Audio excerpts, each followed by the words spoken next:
In August of 2009, in the bustling Mexican city of Monterrey, an unexpected and unsettling scene was broadcast live on local TV.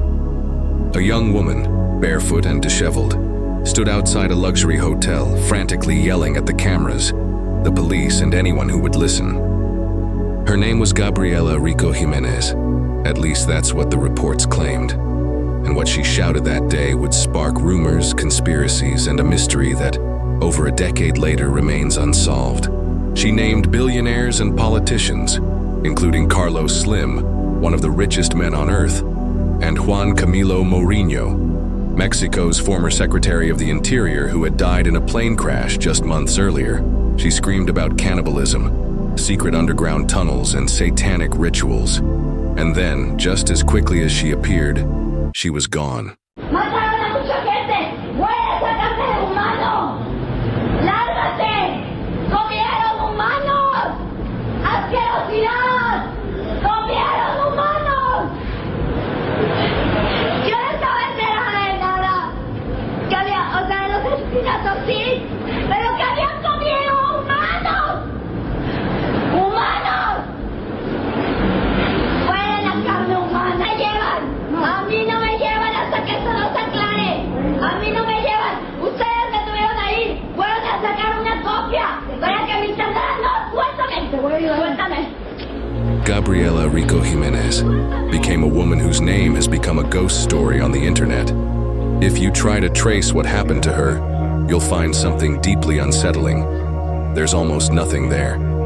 No official follow-up, no credible reporting, not even a confirmation that Gabriela Jiménez was a real model at all.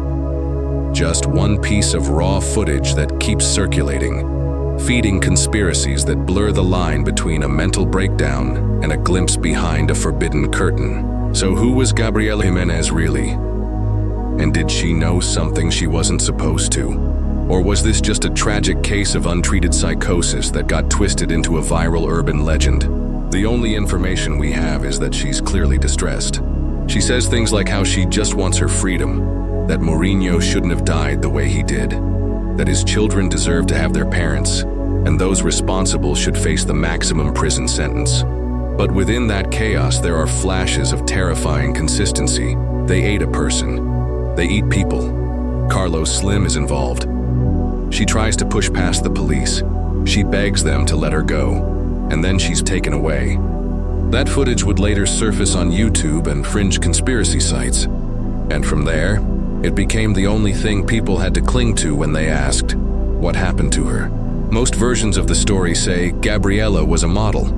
But if you look for actual modeling work, photos, agency credits, magazine appearances, there's nothing credible.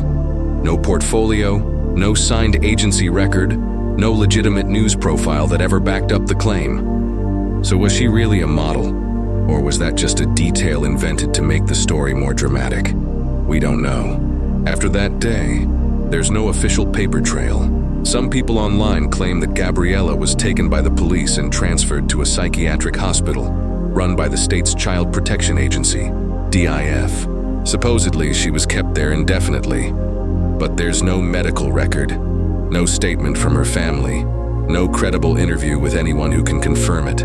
All that exists are rumors on Reddit, a few dead-end blog posts, and a handful of low-quality videos repeating the same lines, that she was silenced for knowing too much. One blog entry that pops up in a lot of threads says a law student met her while she was institutionalized. This was his testimony. At that time, I was in the same place where the girl was taken after she was detained. I was doing my internship there. I have a law degree. I still remember her face, full of desperation, fear, and anguish. Standing in front of her, the atmosphere felt unbearably heavy with a strange feeling in the air. I approached her and asked a few questions, her name, if she knew where she lived, things like that. She told me that we were all already dead, that all of us belonged to them, among other strange things that simply left me paralyzed. About 20 minutes later, some tall, well-dressed men arrived and practically forced me out of there. I asked why they were doing this, if she was just a poor girl with a mental disorder. I asked where they were taking her, and they told me it was none of my business. that for my own good I should leave. As I was walking away, they stopped me and asked what she had told me. I said, "Just nonsense," and ran away. The next day, I went to my superiors at the ministry and told them what happened, explaining that the girl's family was asking for information. They just laughed and said, "Seriously? She doesn't exist. She never existed, and you don't work here." A chill went down my spine and I left. I dropped everything and got out of Monterrey. I had a gut feeling that what happened those days and what that girl said was true. I did whatever I could to leave it all behind and get away from there. She told me that in Monterrey, there's a kind of underground base where they live, and they regularly kidnap children to use as food, among other things. Because of my profession, I can't reveal my identity. I have a family and children who depend on me, and for obvious reasons and my own reputation, I can't do it. I wish I could come out and shout it to the world, but society would just call me crazy, even though I still have scars from the attack and my back is still messed up. There are nights I simply can't sleep.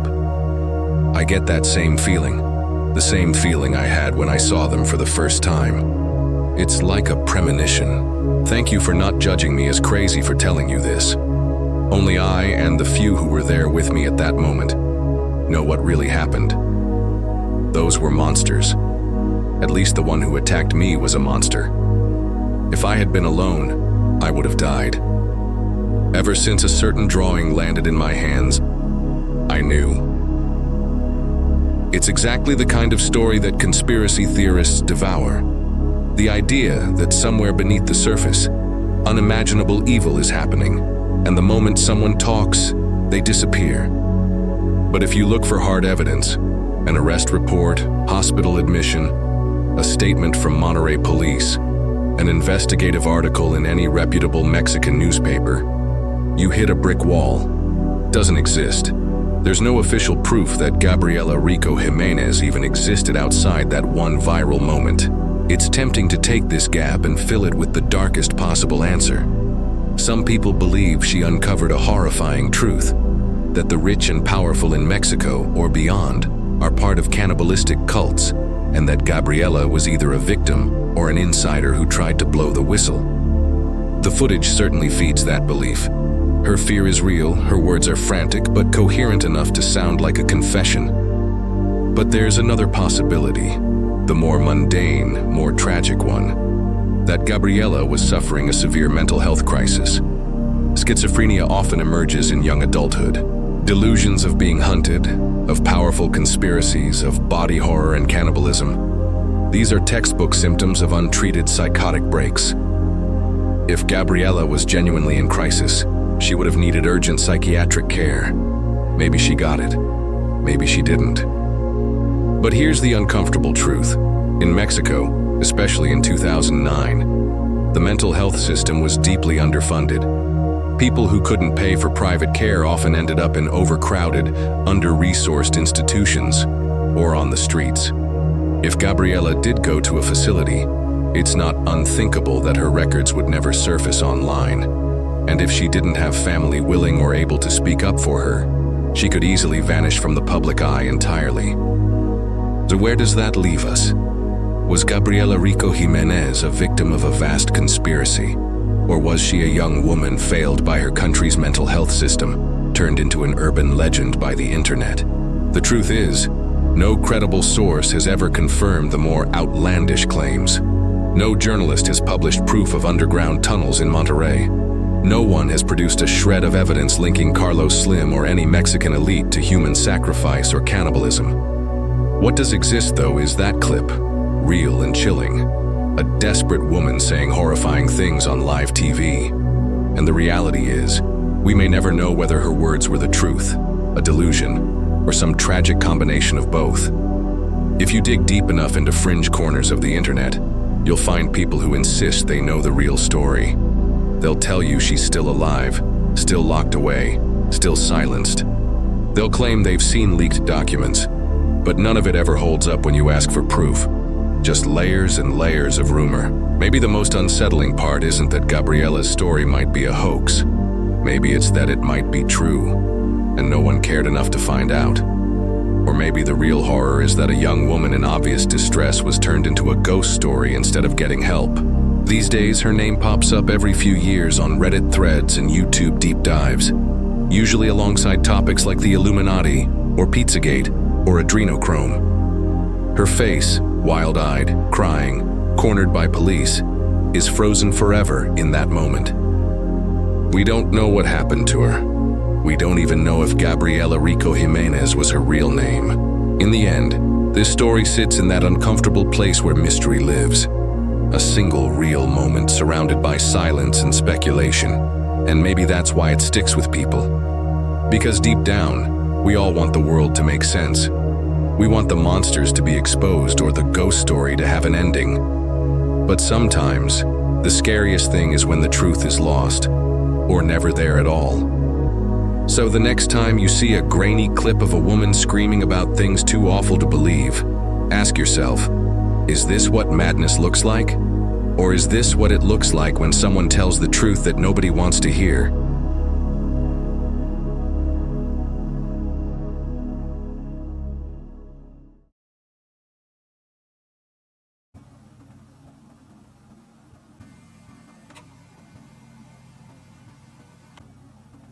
Pudo ser sometida, sin embargo, escuchemos qué fue lo que decía esta joven al momento que estaba protagonizando este escándalo en plena vía pública.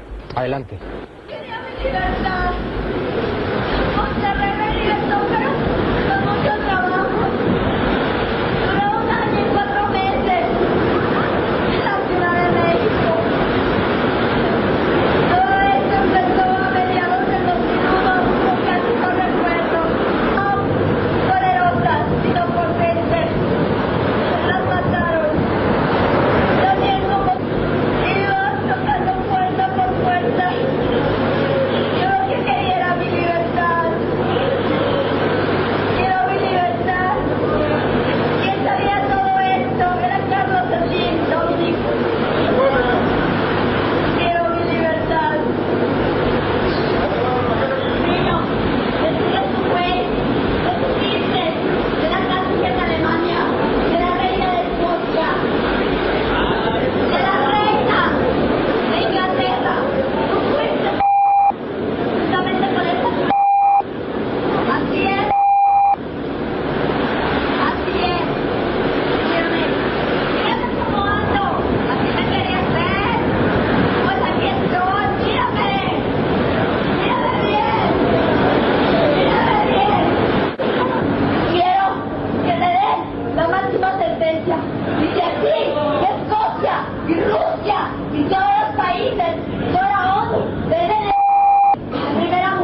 Luis, esta es la triste realidad de la joven Gabriela Rico Jiménez, quien, como observamos en unos momentos, intentó también agredir al elemento policíaco que logró someterla esta madrugada. Es por eso que, bueno, vamos a buscar la versión de las autoridades, el por qué, esta joven recuperó su libertad.